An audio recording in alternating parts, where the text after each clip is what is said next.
तो धनबाद के राजगंज अवस्थित बगदाहा में पहुंचे हैं और यहां पर खतियानी महाजुटान हुआ है। इससे पहले कल इन्होंने राज्यपाल से मुलाकात की थी और अपनी बातों को रखा था। राज्यपाल ने किस तरह का आश्वासन दिया था ये भी इन्होंने मीडिया से शेयर किया। हम यहाँ की भी जनता को जानना चाहेंगे कि किस तरह से राज्यपाल का जिस तरह से आपके साथ जो मंत्रणा हुई उसके बाद आपको आपकी जो एनर्जी है वो कितनी बूस्टअप हुई है? निस्संदेह ही उम्मीद थी राज्यपाल महामहिम वे गंभीरता के साथ हमारी बातों को सुनेंगे और समझेंगे। निस्संदेह उन्होंने एक परिपक्व मनुष्य होने के नाते एक गंभीरता पूर्वक हमारी बातों को सुना और उन्होंने भी पहला आश्वासन यही दिया कि मैंने भी आज भले मैं राज्यपाल हूँ लेकिन इससे पूर्व से मैं झारखंड की स्थिति से वाकिफ हूँ और झारखंड में अलग झारखंड के बाद जो पहली मांग यहाँ के लोगों ने किया है वो यही किया है कि झारखंडी है कौन, आप इसकी पहचान करें कि झारखंडी है कौन। और अगर आप पहचान कर तो आधार क्या होगा, क्या आधार भाषा होगी, परंपरा होगी, बोली चाली होगी या खतियान होगी या आधार क्या होगी। तो उन्होंने भी कहा कि निस्संदेह ही आज 22 सालों में झारखंड की पहचान नहीं मिल पाई है जिस कारण आज यहाँ के लोग लगातार पलायन कर रहे हैं जबकि अन्य राज्यों के लोग यहीं आराम से गुजर बसर कर रहे हैं। तो ये चीज़ें ठीक है, गुजर बसर करने के लिए कोई रोक टोक नहीं है, लेकिन पहला अधिकार उसका हो जो इस राज्य का मूल निवासी हो। तो क्योंकि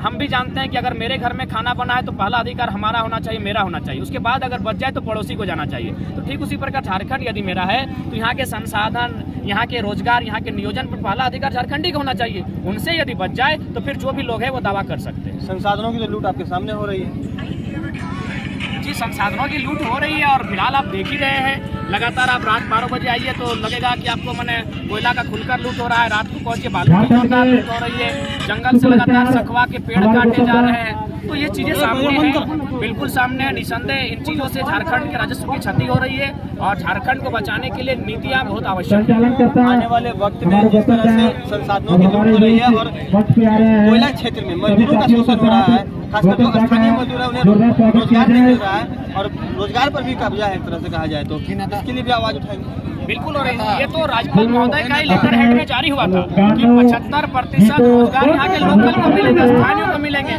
लेकिन प्रश्न ये उठता है कि लोकल और स्थानीय है कौन? जब तक आप पहचान नहीं करेंगे वो 75% कौन लोग दावा करेंगे? यूपी के लोग भी आकर बोल देंगे हम लोकल हैं, बंगाल के लोग यहाँ लोकल का बात कर रहे हैं, बिहार के लोग यहाँ लोकल होने का दावा कर रहे हैं, उनके पास जातीय आवासीय है। और जी आज हम रिकॉर्ड उठा के लाए हैं, 2017 में एक व्यक्ति ने बिहार से डोमिसाइल बनाया है और उसी व्यक्ति ने 2018 में आके झारखंड से डोमिसाइल बनाया। ये तो असंवैधानिक है। तो इस तरह मुझे लगता है हजारों उदाहरण है। तो इसीलिए तय करना ही होगा, एक आधार बनाना होगा कि लोकल कौन होगा और उसका आधार क्या होगा, वो खतियान नहीं होना चाहिए। एक चीज़ और, कल जब आप मुलाकात कर चुके राज्यपाल से उसके बाद सत्ता पक्ष पूरी तरह से खामोश हो गया है, आपके बारे में आप देख रहे हैं कि टीका टिप्पणी भी बंद हो गई है। क्या लगता है कि वो कुछ ज़्यादा ही डर गए?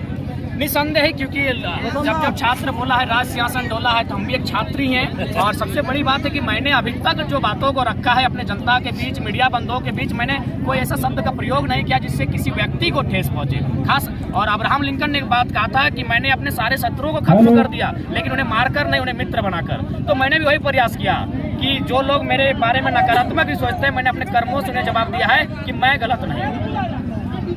यहाँ पर जो जनता आई हुई है और जो महिलाएं हैं, पुरुष हैं, बच्चे हैं, क्या मैसेज देना चाहेंगे? इन्हें मैसेज ये देंगे कि आप लोग इस आंदोलन में सहयोग करें, इस आंदोलन में आपकी भूमिका हो। क्योंकि देखिए विशेषकर जो माताएं बहनें वो अच्छी तरह जानती हैं, कोई पर्व त्योहार होता है तो इनका जो घर का भाई हो, बेटा हो, पति हो, वो बाहर में रहता है, फोन से बात होती है। ये भी जानते हैं कि भैया जब बाहर के लोग राजगंज से कमा के जाते हैं, बाहर के लोग बरवड्डा में अच्छा खासा कमा रहे हैं, तो मेरे लोग दुबई, सूरत, गुजरात में क्या कर रहे हैं? आखिर लोग नियोजन क्यों करते हैं? परिवार के लिए। तो परिवार यहाँ 500 किलोमीटर दूर अगर कोई रोजगार कर रहा है तो कहीं ना कहीं ये चीजें ये भी समझ रहे हैं। इसीलिए इस आंदोलन में सब साथ खड़े हैं कि आंदोलन को एक गति मिले, आंदोलन को मुकाम मिले और झारखंड में पहला अधिकार किसी को मिले तो झारखंड को मिले। कुछ लोग तो अब आने वाले भावी मुख्यमंत्री के रूप में भी आपको देखने लगे। देखिए अब कल किसने देखा वो नहीं कह सकते हैं, जनता भावनाओं से भरी होती है, उनकी भावनाओं का सम्मान करते हैं। लेकिन फिलहाल इरादा हमारा आंदोलन का है, शुद्ध रूप से क्रांतिकारी का है, भविष्य देखा जाएगा। लेकिन फिलहाल आंदोलन को हम लोग गति देना चाहते हैं और सरकार को व्यक्तित्व पर लाकर अपने हित में हम लोग कानून बनाना चाहते हैं।